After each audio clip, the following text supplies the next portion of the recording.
Le journalisme, quelle noblesse, quel sacerdoce, mais alors, quel dévouement, mieux, un don de soi.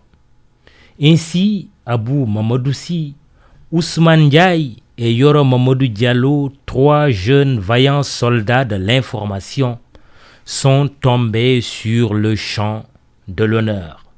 Soudain, l'horreur. Nos confrères du groupe Leral ont perdu la vie dans un accident sur le dangereux axe Tambacounda-Kédougou alors qu'ils assuraient la couverture de la tournée économique du président de la République. Mort en mission et à la tâche, loin des douillettes sales de rédaction. Mort sur le terrain, ce terrain qui donne sens au métier de journaliste et qu'il ne doit jamais quitter. En Abou, Ousmane et Yoro, la presse et le Sénégal tout entier perdent 3 promesses pour demain.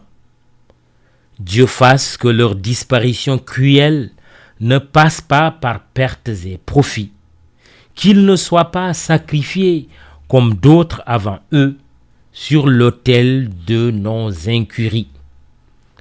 Dieu, oui, Dieu, mais aide-toi et le ciel t'aidera. Les circonstances de la mort des 3 jeunes reporters sont rageantes. Et au-delà de cette rage difficilement supportable, le temps doit être à l'action. L'action réfléchie et paramétrée. Agir par tous les moyens, humains, financiers, matériels et moraux, pour mettre les camions tueurs hors d'état de nuire.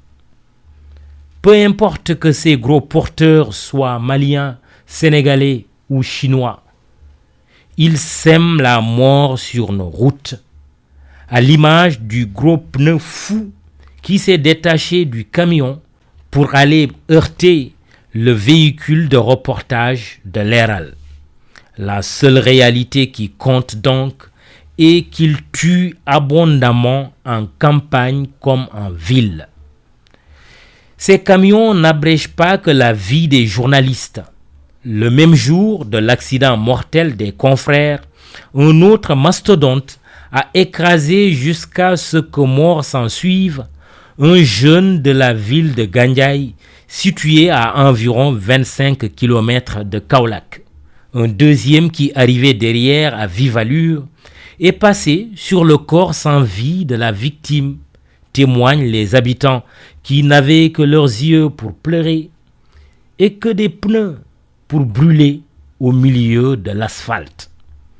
Les pauvres populations de Gandiaye, régulièrement endeuillées, pour ne pas dire de manière permanente, nous déclarent avoir enregistré pas moins de 30 morts du fait des dangereux camions et autres bus.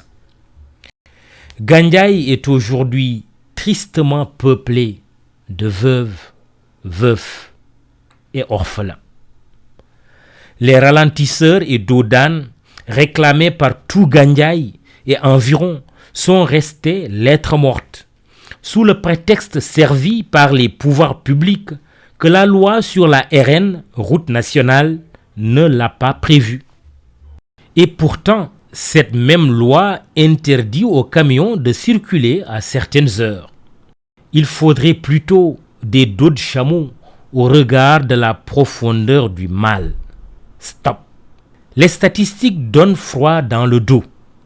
Un officier supérieur de nos forces de défense et de sécurité laisse entendre que près de 1000 camions lourdement chargés empruntent quotidiennement l'axe routier Dakar-Bamako via Kaolack et Tambacounda. Ahurissant comme chiffre, on en est estomaqué. Notre métier, parlant du journalisme, n'est pas de faire plaisir, non plus que de faire du tort. Il est de porter la plume dans la plaie. Paraphrasant le célèbre reporter anglais Albert Londres, il n'est que temps pour le Sénégal, ses gouvernants au premier chef, de comprendre que la grosse plaie du pays aujourd'hui est bien l'insécurité routière. Et la priorité absolue, parce que priorité des priorités, c'est la réhabilitation du chemin de fer et sa densification, tant pour les lignes intérieures que les lignes extérieures, synonymes d'intégration allant de Dakar à Djibouti en passant par Bamako. Un nouvel ordre des priorités où une réorientation des priorités s'impose d'urgence.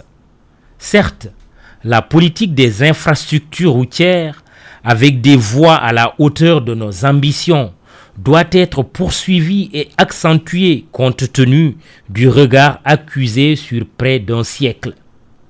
Mais l'accent doit être davantage mis sur le ferroviaire, l'aérien et le maritime.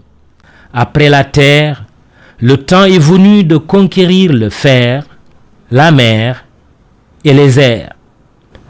En un mot, battre le fer quand il est chaud.